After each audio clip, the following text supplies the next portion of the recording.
International trade, a hot topic again today. Not just on the tariff front, Microsoft is pushing the Trump administration to loosen restrictions on exports of U.S. chips.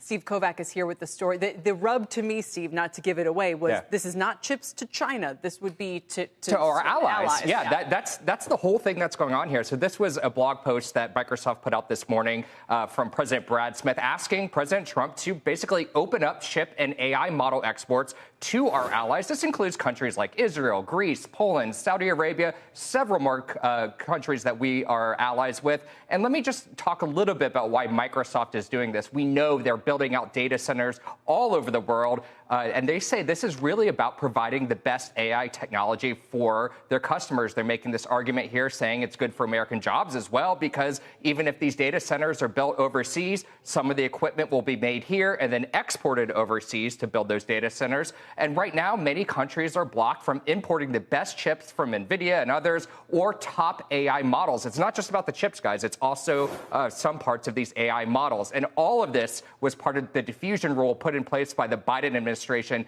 in its final days back in January. It blocks export on those advanced chips and AI models for national security grounds. And they basically break it up into 3 tiers and pushing some of our allies into the second tier, meaning that they can't access the best technology. And by the way, Microsoft agrees with most of that diffusion order, but it says it's going too far, pushing those allies into that second tier system. And the big ask here is just allow those allies to have the same access to the best artificial intelligence tech that we have. And by the way, this would also keep our China from kind of swooping in and saying, we'll provide it for you instead. Is that that's part of it? This is the next kind of chapter in world hegemony, right? During the Cold War, it was the Soviets and the U.S.